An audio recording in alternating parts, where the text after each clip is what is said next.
반갑습니다. 스케치TV입니다.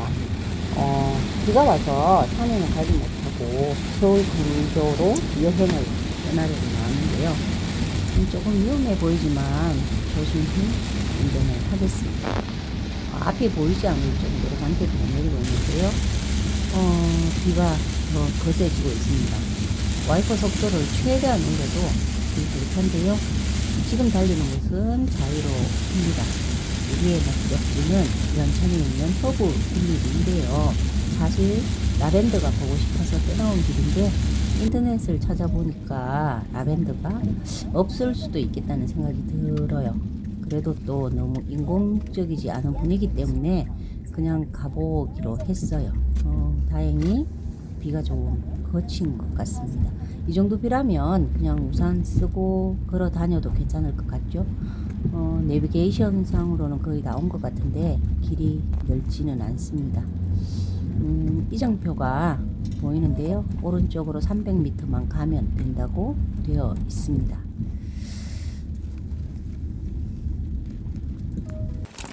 주차장에 도착했습니다. 생각보다 주차장이 넓네요. 이렇게 비가 오는데도 사람들이 구경을 온 것 같아요.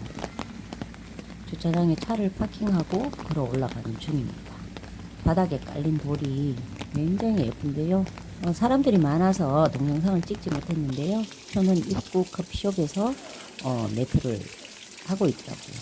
성인 1인당 5,000원인데 3살부터 초등학생 그리고 단체 100명 이상 또 연천군민, 경찰, 군인, 장애인, 국가유공자 같은 경우에는 우대권을 구입하면 돼요. 3,000원인데요. 근데 왕직면과 군남면 주민은 무료 입장입니다. 본격적으로 이제 탐방에 나섰는데요. 올 때처럼 비가 오면 구경을 못할 텐데 다행히 많이 거쳐서 다닐만 한 것 같습니다. 수국 터널을 지나왔고요. 30분 정도의 단체 관광객만 여기 있는 것 같아요. 비가 와서인지 많은 분들이 그냥 커피숍에 계셔서 덕분에 조용히 구경합니다.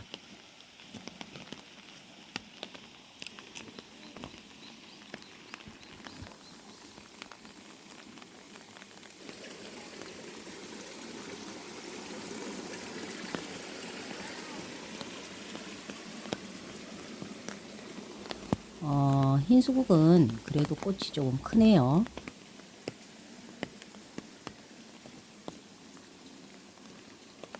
침목이라고 하죠. 바닥에 깔아놓은 나무 데크가 많이 미끄러워서 넘어질 뻔했습니다. 앞에 보이는 밭으로 보이는 저곳이 라벤더인지 안젤로니아인지 하여간 허브꽃밭으로 알고 있는데 지금 보다시피 텅 비어 있습니다. 코로나 영향으로 관광객이 줄어들어서 그런지 가꾸어 놓질 않아 좀 아쉽습니다. 곳곳에 금계곡이나 풍접초, 비비추 같은 것들이 있었는데요. 그래도 생각보다 너무 꽃이 없습니다. 앞에 보이는 저 구조물이 자연석이라고 하는데요. 거북이 형상을 한 소원석이라고 합니다. 고대부터 우리나라를 비롯해서 중국, 일본, 이런 동아시아 같은 곳에서 거북이는 미래를 예언하고 길흉과 운세를 점칠 수 있는 신비로운 영물이라고 설명되어 있습니다. 서원석 옆으로는 주상절리가 있는데요. 이러한 주상절리로 한탄강 일대의 지질공원이 모두 유네스코에 등재되었다고 알고 있는데요. 이 연천 허브빌리지는 원래 전두환 전 대통령 장남 소유였는데 경매로 현재는 다른 분께 넘어갔다고 해요. 처음에는 평일에 10만 명, 주말에 20만 명이 몰리기도 했다는데요. 글쎄요, 지금은 단체 관광객이 나가고 나니까 우리만 남아있는 상태입니다. 덕분에 조용히 즐기고 있기는 하는데 오픈한 곳보다 닫힌 곳이 더 많다 보니까 좀 씁쓸하기는 해요. 사실 이 정도면 입장료를 받지 않거나 대폭 할인을 해주거나 해야 하지 않을까. 그 점이 좀 많이 아쉽습니다. 저 멀리 임진강도 보입니다. 비가 약해졌다가 다시 굵어졌어요. 어디서 뭐 흘러 내려오는지는 모르겠지만 어쨌든 뭐 또랑물이 시원합니다. 물소리가. 지금 좀 꽃이 피어 있다면 참 예쁠 텐데 이런 생각하면서 텅 빈 밭을 이렇게 보고 있자니 많은 생각이 듭니다. 얼마 전 전우원이라는 청년으로 한참 동안 시끄러웠잖아요. 제가 예전에 백담사를 간 적이 있거든요. 뭐 50 실세들이 뭐 구속되고 얼마 되지 않았을 때였는데 그때도 뭐 백담사 마당에 서서 한참 동안 생각에 잡혔던 것 같습니다. 역사는 시간이 지나야 심판을 한다고 하잖아요. 아마도 여기가 예전에는 그들에게 별장이 아니었을까 문득 그런 생각을 하니까 조금 묘해집니다. 여기도 문이 잠겨 있네요. 그냥 정원만 보고 가라는 것 같아요. 근데 정원에 크게 볼거리가 사실은 많지 않아요. 이 시기가 되면 어딜 가도 꽃이 많은데 구경하기가 힘듭니다. 다시 올라왔습니다. 허브 빌리지 주변에 낮은 산밖에 없는데도 비가 많이 와서인지 물이 팔팔 흐르네요. 어쨌든 뭐 물줄기가 시원하게 느껴집니다. 사실 전 너무 인공적으로 꾸며 놓는 것보다 이렇게 자연적인 걸 좋아하기는 하는데요. 아쉬운 건 역시 꽃이 너무 없다는 것. 지금 볼 수 있는 꽃들이 좀 있었으면 좋았겠다는 생각은 계속 드네요. 텅 빈 밭은 아무리 봐도 비가 다시 거세졌어요. 그래도 뭐 여기저기 다닐 수 있어서 괜찮은데요. 우산 쓰고 또 한 손으로는 영상을 찍자고 하니까 조금 불편하지만 나름 편안해요. 경사가 있어서 빗물이 내려오는 걸 보고 있자니 어렸을 때가 생각이 나네요. 비 오는 날 이런 길만 보이면 맨발로 걷기를 참 좋아했거든요. 네, 발바닥이 전혀 오는 그 느낌 좋아서 지금도 가끔 하는데 오늘은 참습니다. 이런 나무 데크는 비 오는 날 두렵잖아요. 네, 매우 미끄러워서 조심히 걸어야겠습니다. 능소화가 많이 떨어져 있네요. 능소화는 조선시대에 중국에서 가져왔는데 당시엔 양반들만 심을 수 있었다고 해요. 뭐 능소화에는 독이 있어서 만진 손으로 눈 비비면 눈이 먼다는 제가 이야기를 들은 적도 있고요. 어쨌든 양반 집에서만 키우는 나무여서 일반 가정집에서 발견되면 권장을 막곤 했다고 들었습니다. 이곳은 족욕장 같은데 역시 운영을 하고 있지 않습니다. 비가 와서 앉을 자리가 전혀 없지만 오늘 같은 날 따뜻한 족욕을 할 수 있다면 참 좋을 텐데 텅 비어 있었어요. 허브 빌리지에는 비 오는 날 오면 좀 힘들 것 같아요. 지붕이 덮여 있는 곳이 거의 없고요. 또 있다고 해도 빗물이 새어서 앉을 곳이 없어요. 그리고 뭐 또 곳곳에 풀들이 있어서 찐덕이나 모기도 무섭고요. 하여간 그래도 열심히 돌아봅니다.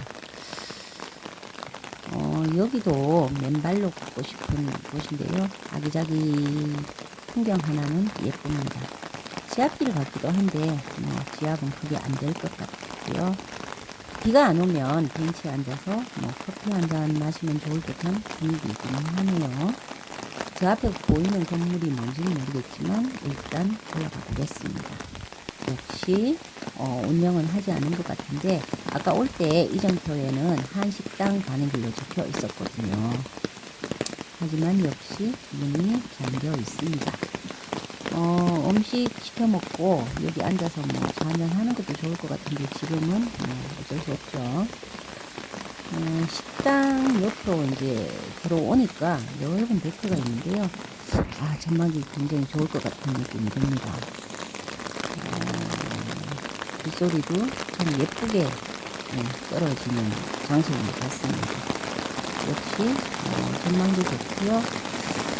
저 아래가 임진강 같아요. 네, 비가 와서 흙탕물이기는 하지만 이 임진강은 한경도에서부터 흘러와서 한강으로 이기 때문에 강줄기로 알고 있는데 요즘 제가 탈북민들이 운영하는 유튜브를 자주 봐서인지 생각이 많아집니다.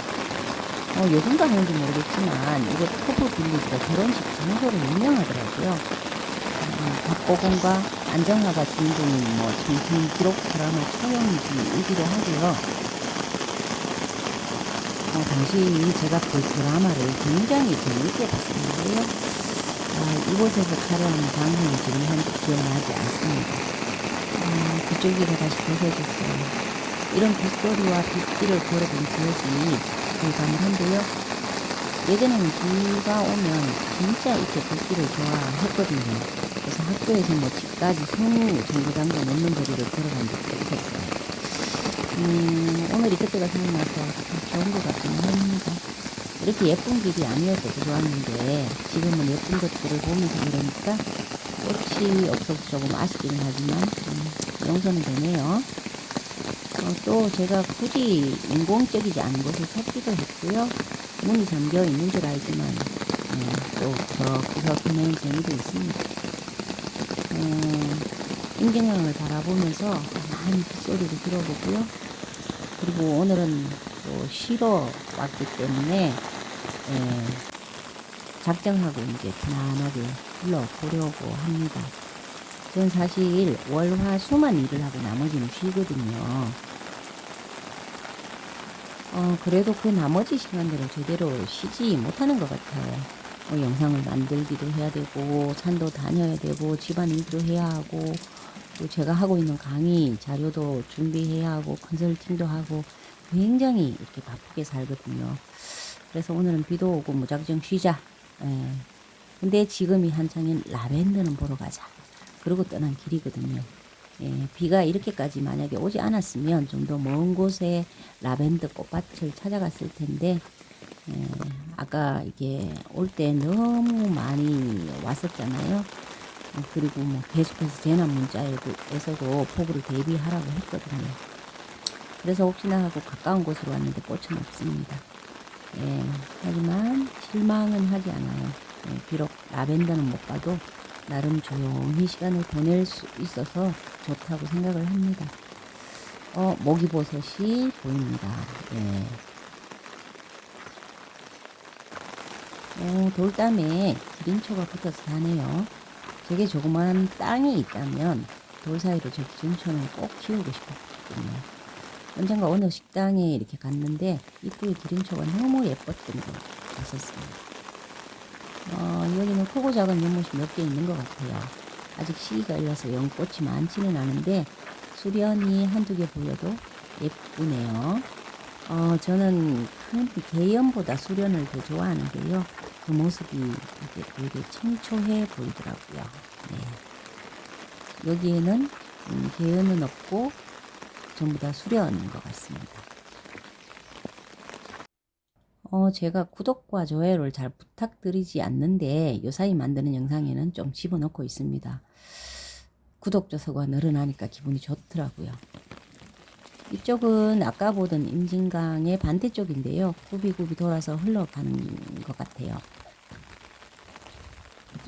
팔각정이 보여서 왔는데요. 빗줄기가 들어차서 이렇게 앉아 있을 수가 없어서 그냥 나왔습니다. 빗방울은 조금 잠잠해졌고요. 연꽃이 좀 더 많았으면 좋았을 걸 하고 그래도 뭐 가장자리지만 조금만 있지만 가 봅니다. 연꽃 중앙에 물고기 한 마리가 죽어서 갇혀 있습니다. 허브 빌리지를 둘러보면서 몇 번의 물고기들을 봤는데 가꾸지 않은 작품들처럼 물고기 역시 몇 마리 죽어 있는 모습을 목격했습니다. 이건 역시 사람들의 발길이 뜸했던 것 같아요.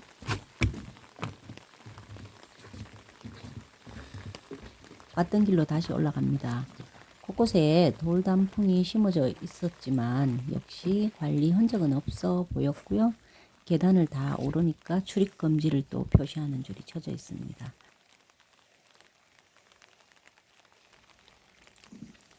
이곳은 백로와 흑로가 있는 곳인데요. 울타리 바로 앞에 말불버섯이 자라고 있습니다. 산행을 하다 보면 주로 이렇게 등산로 주변에서 많이 만나는데 여기서 보니까 반갑네요. 항암 효과가 매우 뛰어나고 동맥경화에도 좋지만 뭐 가래나 기침에도 좋다고 알려져 있는데 독성이 강하기 때문에 하루 2개 정도 아주 소량만 섭취를 하셔야 됩니다. 여기만 지나면 다시 바깥으로 나가는 출입구를 만납니다. 길이 참 예쁘다는 생각이 들고요. 꼭 유럽의 어느 골목을 보는 것 같아요. 그 앞으로 능소화도 보이고 떨어진 또 능소화 꽃잎이 그대로 한쪽에 그림이 되는 풍경입니다. 처음에 들어갔던 이쁜데요. 우리는 그 마지막으로 온실까지 보고 나가기로 했기 때문에 화장실을 다녀왔습니다. 화장실이 입구에만 있어서 이곳은 오래 돌아다니기가 힘들었거든요. 만약에 오시는 분들이 계신다면 매표 후에 꼭 화장실을 들렀다가 둘러보시기를 권장해 드려요.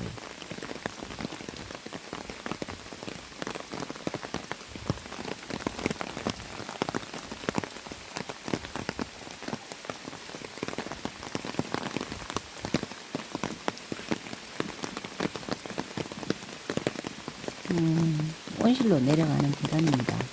다행히 여기 문을 활짝 열어두고 있네요. 여기도 예쁜 풍경이죠. 온실 내부인데요. 이제 빗소리가 들리지 않습니다. 온도도 후끈하고요. 정원사인지 두 분이서 열심히 전지 작업을 하고 계시네요. 그래서 그분들한테 물어봤더니 이게 귤이라고 해요. 귤이 테니스 공보다 더 큰데요. 저는 뭐 천리향이나 다른 종류인 줄 알았더니 그냥 귤이라고 하시네요. 100여 가지의 허브를 만날 수 있다고 안내되어 있었는데 제가 보기에 종류는 그렇게 다양하지 않은 것 같고요.